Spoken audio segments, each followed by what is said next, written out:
Good morning, everyone. Good morning, good guys. My name is Alan Kiocho. I am from the marketing department, and together with me is Mr. Darvin Medina, the assistant project development manager. Hi, Darvin. How are you today? Hi Alan, I'm fine, thank you.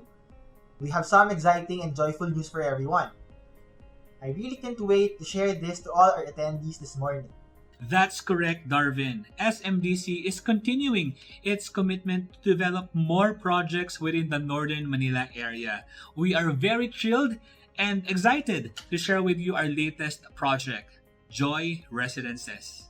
So before we proceed, just a friendly reminder for everyone. So number one, please mute all your microphones during the briefing.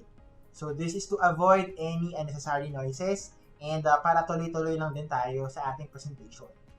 And number two, the ultimate rule in our briefing is no recording, screenshot, and sharing in social media until the release of our license to sell.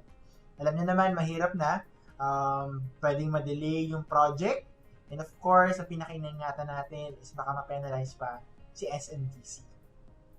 The next, for your questions and queries, ipunin nyo lang yan. Or para hindi nyo makalimutan, i-key in nyo lang yan sa chat box dito sa ating briefing. Then later on, after the presentation, we will answer all your queries. And then lastly, the most important one is sit back, relax, enjoy, and listen to the presentation. Before we proceed with the project briefing, let me share some good news about how the Philippine economy is recovering from this global crisis. According to The Economist, the Philippines is ranked 6th among emerging economies around the world in terms of economic, fiscal, and financial management. And this has been echoed by the unchanged ratings of agencies like S&P, R&I, Fitch, and Moody's, and the recently announced A credit rating by the Japanese credit rating agency last second quarter of 2020. This simply means that the Philippines has the confidence of the international community, which will go a long way in helping country finance its COVID-19 response measures. And the same confidence will also help the Philippines attract investments and create jobs. Just to share the Philippine projected growth, by 2021, GDP growth is expected to reach 6.5 to 7.5%.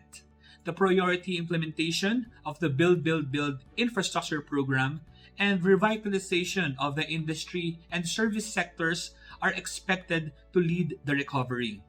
By 2023, because of the growing middle class in the Philippines, the IMF has projected that the Philippines will become the 25th largest economy in the world in terms of purchasing power parity and will surpass the Netherlands. By 2025, according to a research done by Google, Temasek, and Bain & Company, the Philippine internet economy will become a $25 billion industry and will be one of the largest in Southeast Asia. And by 2030, our economy will grow to $1 trillion and our population will be at 128 million. There will be more young people in the workforce earning and spending money. And finally, in a PwC and HSBC report, predicted that the Philippines will be an economic powerhouse in 2050 and will be the 19th largest economy in the world. The next few slides will show major economic drivers of growth of the country. First is the infrastructure development.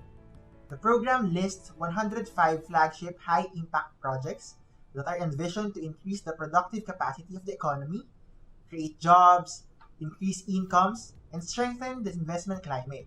Actually, 38 projects are expected to be completed by 2020. Next is, of course, yung ating mga bayani, or yung ating OFWs, or the overseas Filipino workers. So remittances usually fuel personal consumption, helping sustain a steady economic growth. The amount of money sent home by ating mga overseas Filipino workers account for 10% of the gross domestic product or yung GDP. In fact, OFW remittances are forecasted to grow by 7% by this year. Lastly, yung ating mga BPOs or yung business process outsourcing. The Philippines has a very large, young, educated, English-speaking working population. This means you'll have a population that is spending and will be working for years to come, and is the potential market for housing developments. One of the industries benefiting for this strong workforce is the BPO, or the business process outsourcing industry. The Philippine BPO and KPO industry is about 10 to 15% of the global market share and is about 9% of the GDP ng Pilipinas. The industry aims to increase employment to 1.8 million and its contribution to the Philippine economy to $40 billion by 2022. Alright, silipin naman natin ngayon ang rental yields. So, among its Asian neighbors, property prices in the Philippines remain very competitive.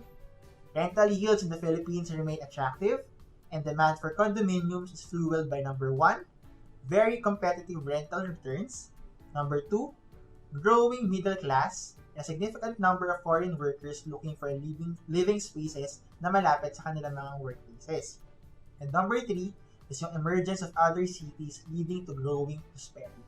Moreover, according to Knight Frank Global Residential Cities Index, Manila has the highest rate of annual growth in 2019 to March 2020 at 22.2%, or an annual average growth of 4.3% across 150 cities around the world. Amidst this global pandemic, the Philippine economy still has a very bright future ahead. Before I proceed to discuss Joy Residences, allow me to give you a brief description of who SMDC is and what we do. SM Development Corporation is part of SM Investment Corporation.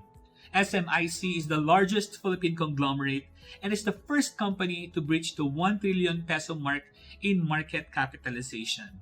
It has invested in market-leading businesses in retail, banking, and property, and strongly continues to diversify its business portfolio through other investments.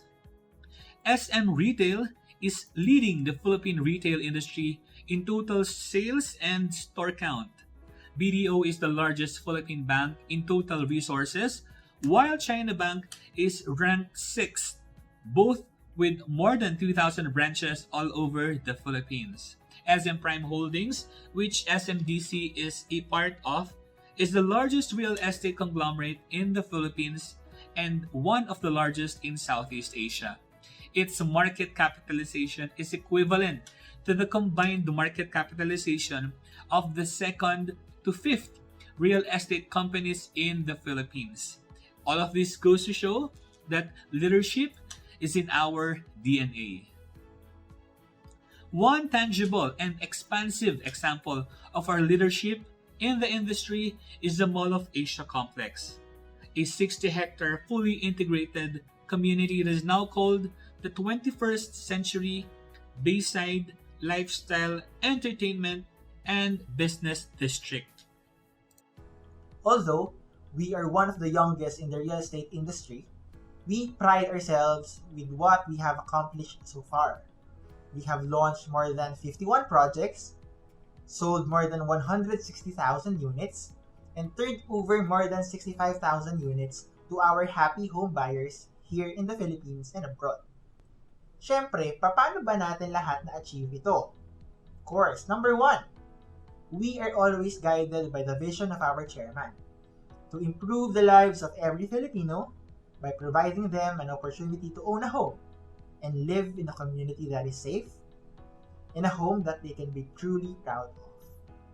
Hence, in whatever project we develop, his vision, which is our purpose, is always in our minds. And of course, number 2, with the best interest of our clients in mind, we have developed a blueprint that we follow in order for a development to be successful. And ang tawag natin dito, yung 5 keys to success. So SMDC projects are always in prime locations that are accessible. The projects are integrated within SM mall complexes or are built to have its own commercial area. The projects have hotel-like lobbies, giving a grand welcome every day. The projects have resort-style amenities designed to give utmost relaxation to our residents. And we have a very, very professional property management team that will take care of your investment, making sure that this will appreciate through time and last for generations. So hindi naman sa pagmamayabang, no?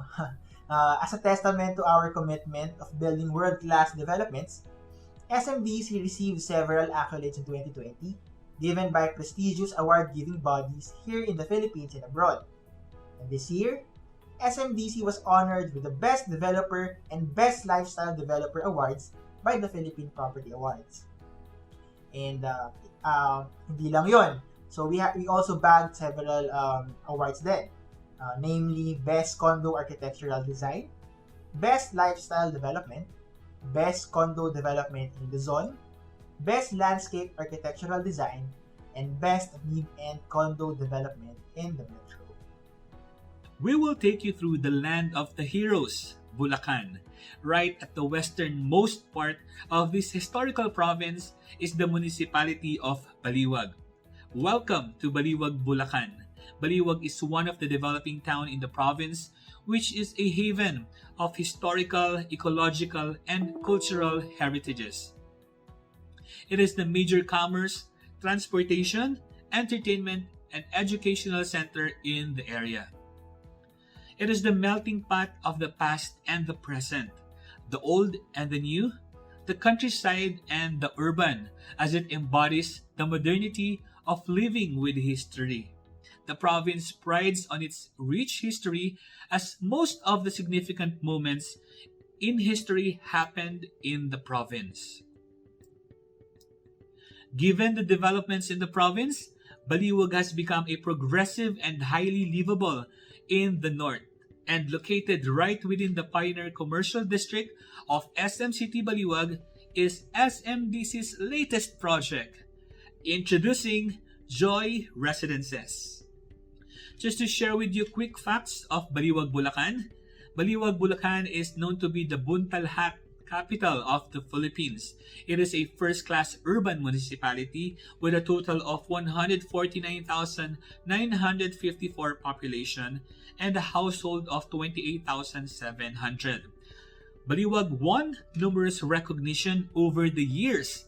Baliwag was recognized as the third most competitive municipality of 2019 and awarded the Seal of Good Local Governance in the same year. Baliwag also bagged the best e-gov systems for global competitiveness. Baliwag was predominantly agriculture, commerce, and industry also played important contributions to the economy of the people. Baliwag, as a highly urbanized municipality, boasts a growing number of commercial establishments. Within 2 to 5 kilometer radius, here are places of interest and landmarks in the area: SM City Baliwag, SM Central Terminal, and National University. Also very near to our location is Baliwag Water District and the Municipal Hall. We are also very near Allied Care Experts Medical Center, Baliwag University, San Agustin Church, and Our Lady of Mount Carmel Church. The Philippine Development Plan from 2017 to 2022 identified Bulacan as one of the key expansion areas of Mega Manila and one of the country's potential regional centers. Hence, the various government infrastructure projects, namely Skyway Stage 3, Bulacan International Airport, and MRT. So first, in yung Skyway Stage 3, which just recently opened. So before, if you're going to the north from SM Mall of Asia, it usually takes you 40 minutes to 1 hour to get to Balintawak or yung si NLEX. Pero ngayon, given the completion of Skyway Stage 3, travel time from MOA to NLEX, na-cut down na siya into 15 to 20 minutes. So imagine kung gaano kalaking impact ang naidulot sa atin ni Skyway Stage 3. Next is yung development na malapit sa ating project, which is si Plaridel Bypass Phase 3. Itong si Plaridel Bypass is already an existing project. So, pwede nyo nang daanan to papunta sa ating development.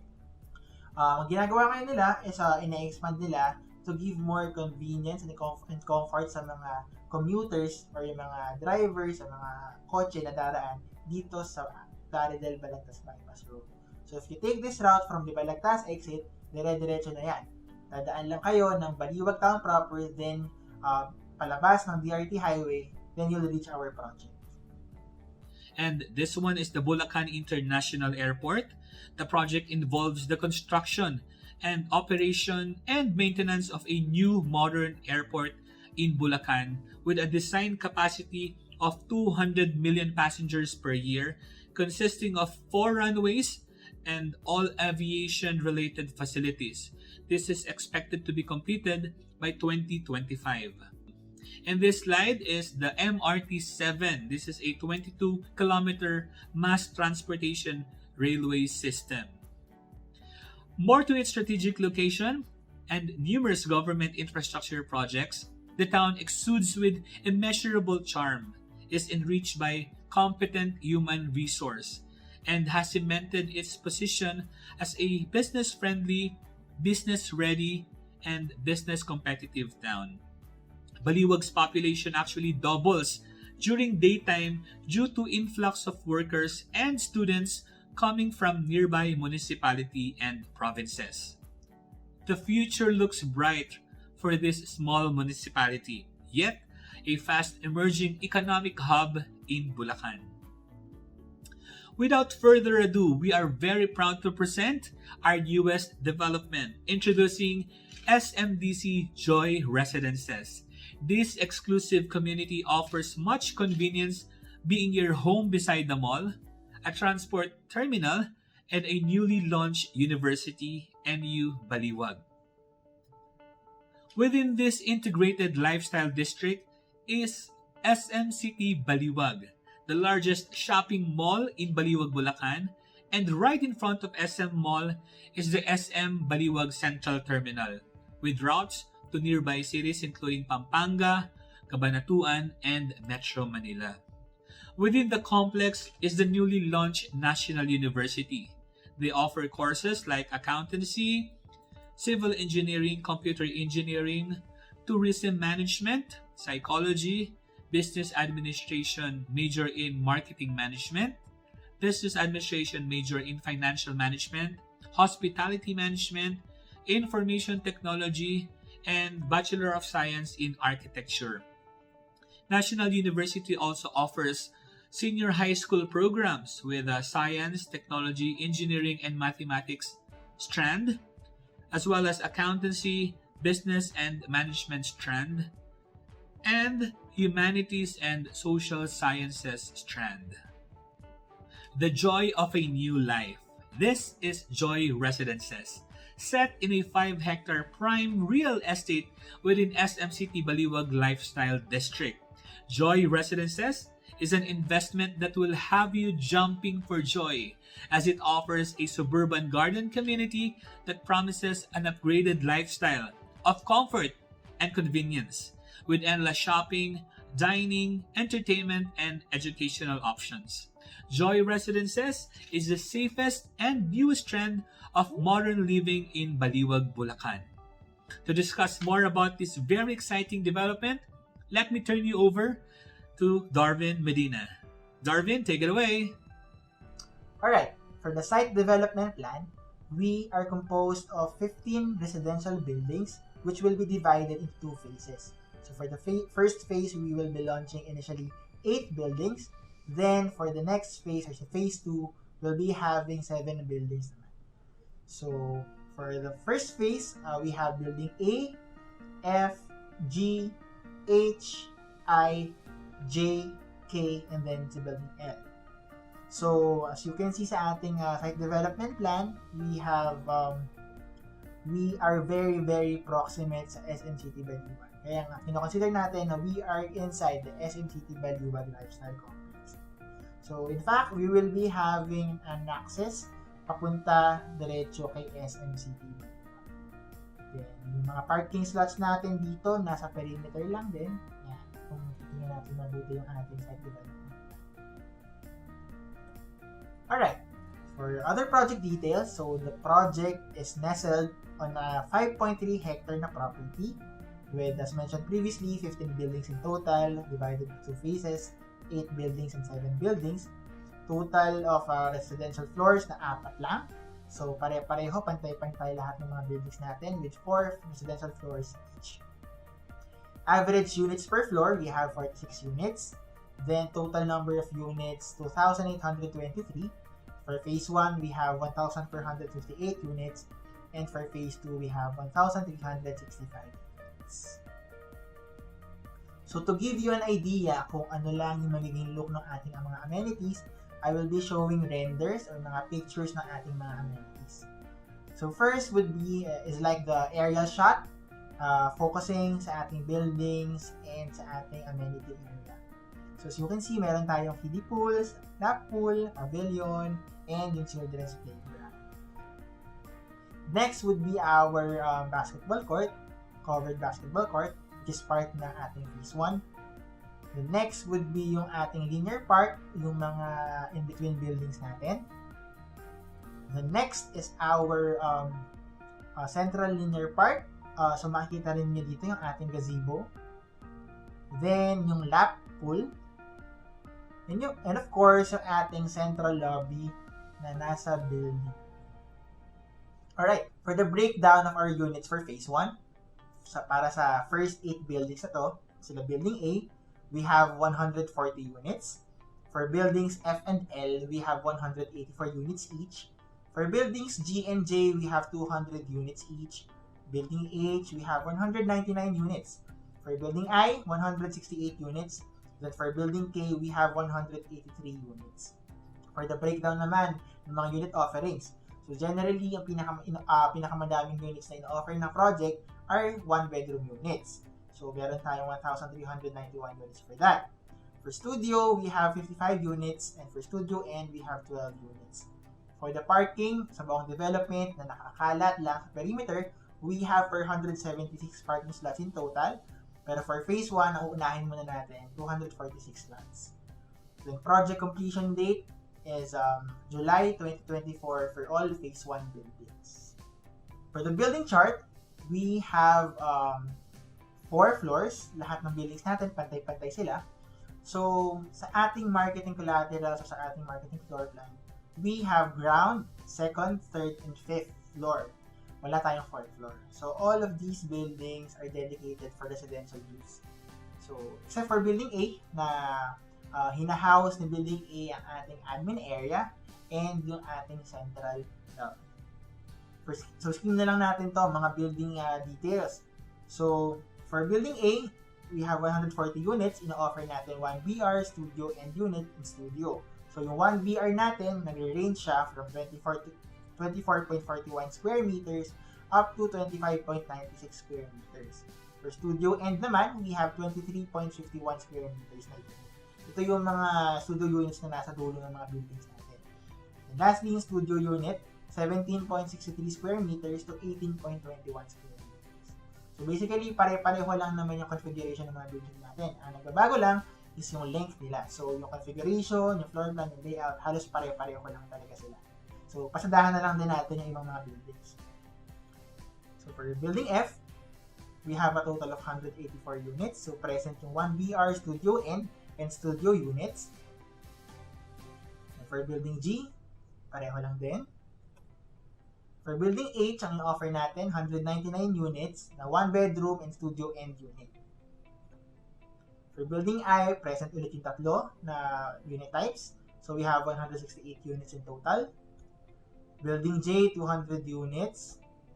Building K, 183 units. Then for building A, we have 184 units divided to 1 BR, studio N, and studio. So for the project features, we are a gated community with 24/7 security, centralized mail room at building A ground floor. So lahat nasa building A na ground floor. CCTV per floor and elevator car. centralized garbage room in every floor, so property management services, and power care of Meralco. For our amenities, so since divided nga into 2 phases yung project natin, ang una nating mga i-deliver kasabay ng mga phase 1 buildings natin are yung gazebo, covered basketball court, pati na yung mga linear park. Yung mga linear park natin, meron tayong isang main na linear park sa gitna ng development. Then, in between buildings, meron din tayong mga mini na linear parks. So, yung mga residents natin, if gusto mag-jogging, maglakad-lakad, to meditate, ganyan, pwede nyo gawin yan sa ating mga linear parks. And of course, ito na natin lahat ng mga amenities natin pagdating ni Phase 2. So, we have yung playground, yung swimming pools, yung lap pool, pati yung kiddie pool. We also have the clubhouse and the pavilion. For the floor plans and unit layouts, so as mentioned kanina, yung mga buildings natin are very, very identical. Pare-pareho lang sila. So, yung configuration nila, yung floor plan sa iba't ibang floors, halos pare-pareho lang din sila. Ang pinakaiba lang is sa Building A, which is tinatawag natin sa Building A na pinaka-prime building natin of all our buildings in the project. Kasi nandito rin, ito yung pinakamalapit sa guardhouse, and ito rin ang nag-house ng ating admin office as well as yung ating central lobby. For the rest of the buildings, pare-pareho lang. So as mentioned kanina, meron tayong mga garbage rooms in every floor. Tapos meron tayong stairways sa both ends ng building natin.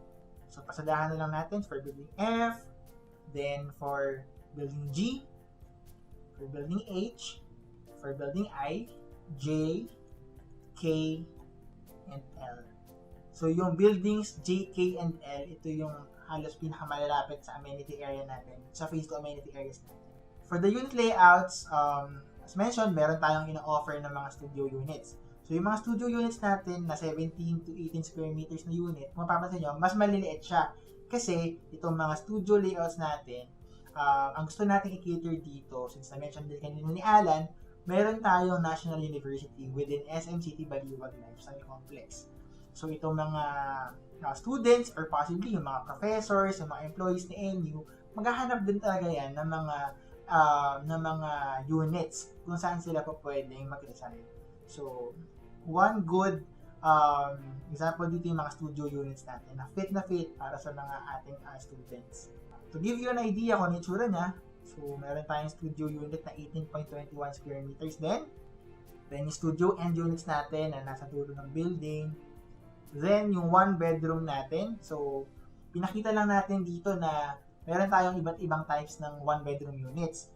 Ang difference nila sa type A, type B, type C is yung distance ng ating kitchen counter dito sa ating wall na malapit sa main door. So, we just want to be transparent, pinapakita lang din namin kung ano talaga yung actual na makikita nyo sa project once we deliver it. Then sa one bedroom, we also have 24.99 square meters na one bedroom. Then lastly, yung 25.96 square meters natin na one bedroom, which is ang pinakamalaki dito sa development. Yung ilan-ilan lang naman din sila. To give you a preview lang kung ano yung magiging look ng one bedroom, so ito siya. So, Alan, ano ba yung mga di-deliver natin? So, ano ba yung mga unit deliverables, finishes? Sige nga, ano ba yun? Once we finish the construction of Joy Residences, we make sure that our residential units are ready for move-in so that our residents could fully enjoy their brand new homes. The unit is fitted with ceramic tiles that are easier to clean and maintain. Our walls and ceilings are painted finish for more flexibility and brighter illumination. For our toilet and bath area, we provide 1.20 meter high ceramic wall tiles in shower area and tiled baseboard.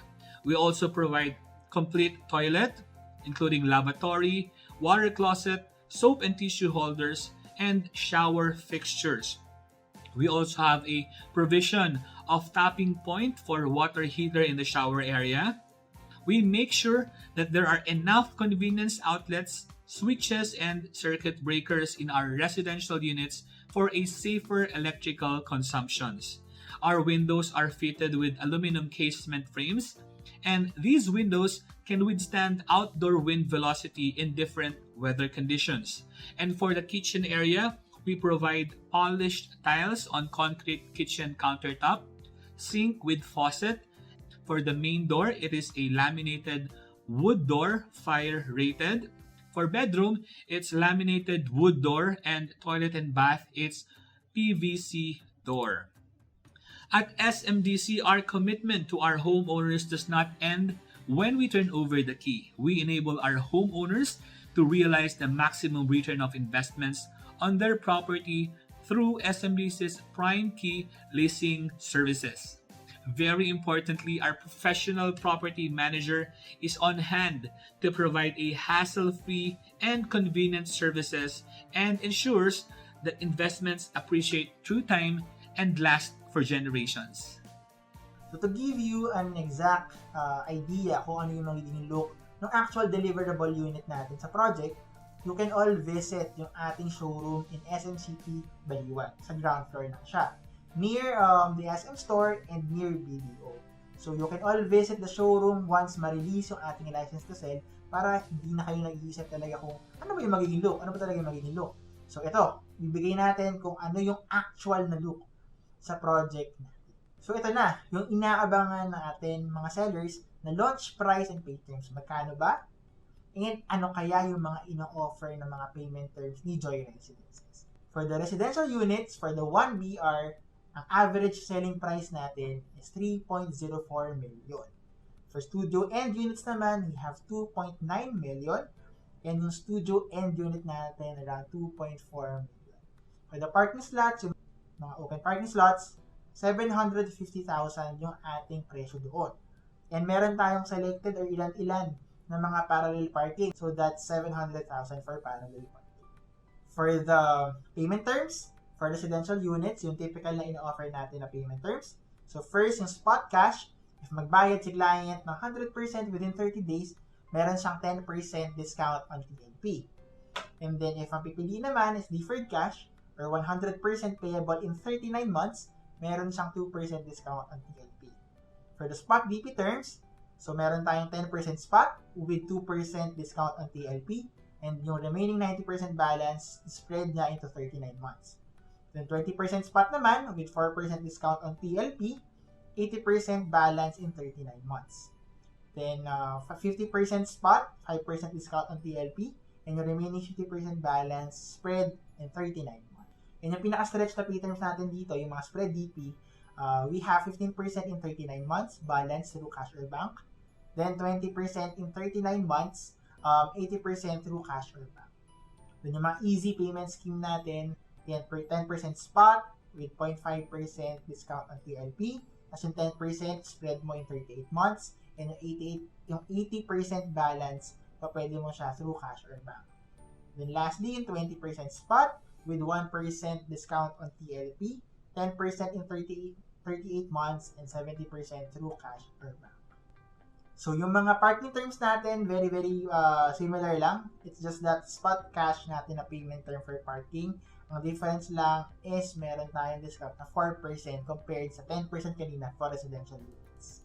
And ito, yung special promo term natin for residential units, we have 10% in 39 months and 90% through cash or bank. Later, papakita namin yung mga sample computation, especially for this term na pinaka-affordable to our clients. For our standard terms na sample computation, ito yung latag niya.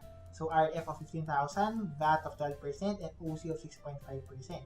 So, spot payment, if one bedroom, 3.04 million yung unit niya. Ang top niya lalabas is 3.242 million. So, ayan. Tingnan nyo na lang kung ano pa yung mga payment terms and sample computation for other payment terms. So, eto na. Yung ating sample computation sa 10% in 39 months na pay term natin.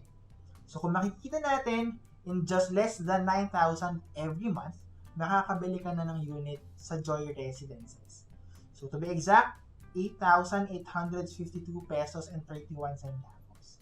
So ganyan kababa yung monthly amortization natin for Joy Residences, which is very competitive versus yung iba't ibang mga development sa area. Isama niyo na dyan, pati yung mga house and lot developments dito. For the parking, less than 3,000 naman siya per month. So imagine, 13,000 pesos every month, meron ka ng unit, meron ka pang parking sa Joy Residences. ganyan ka-affordable yung ino-offer natin na launch, price, and payment terms for the project. For the FAQs, so since di naman nabago sa atin to, Joy Residences is the second project under the SM Prime brand here in Bulacan. So, ang una, si Cheer Residences. So, yung documentation process natin will be similar lang with Cheer Residences. So, if si SM Prime, ang ating owner and developer, lahat ng documents natin submitted will be under SM Prime din. For the floor-to-ceiling height naman, for the kitchen and bath, we have 2.4 meters. And yung other areas ng unit, 2.8 meters naman yung height niya. For the hallway, sa corridor, 1.5 meters yung lapad niya. And yung floor-to-ceiling naman is 2.4 meters. We also have one elevator per building. So, yung capacity niya, 8 persons. Then, every floor, we have a garbage room. For the clubhouse area, capacity niya kaya is 160 packs. So, what if yung mga clients natin interested in combining units and magpapakabit siya ng mga partitions, etc. Client can engage a contractor to do the partition works para sa kanya. So, need to submit yung property management the proposed layout for approval along with the scope of works, construction schedule, list of materials, specifications to be used if na-turnover naman na sa kanya yung unit. So, pagka naman nag-advise siya na gusto niyang baguhin yung layout or magpapa-install siya ng mga partitions, so pwede naman din yung gawin during the period na ibibigay sa kanya ng project. Kasi usually, di ba, we provide them a period lang kung kailan po pwedeng mag-alter ng unit or mag-combine. So, for the policy ng unit alteration, so, i-refer na lang natin sa existing policy natin, so hindi naman nagbabago yan. Pati yung mga cost, if ever gusto natin gawin yung mga partitions, etc., alteration, unit combination. For the backup power, for our residential unit, meron tayong isa sa ref na outlet, tapos meron din tayong one convenience outlet, and then isa para sa ilaw. For the common areas, STP, FDAS, pumps, and cistern, 100% power yan. Tapos sa lobby, elevators, and clubhouse, 100% din. And then for the admin office and parking, we have 50% power. And sa landscape areas, we have 30% power. So for the utility providers, power natin care of Meralco, water care of Baliwag Water District, and then telephone and cable TV to be provided yan in the future. Thank you very much, Darvin. As we end this presentation, we would like to leave you a very important key takeaway for Joy Residences. As we always say, Joy Residences is a real estate investment that will have you jumping for joy. Because Joy Residences, we offer a relaxing suburban garden community. This is also a sustainable master planned development. Thirdly, this is an ideal home for working families. And lastly, Joy Residences is a lucrative investment. So there you go, the 4 key takeaways for Joy Residences. Once again, thank you very much for joining us today, and happy selling. Thank you and have a good day.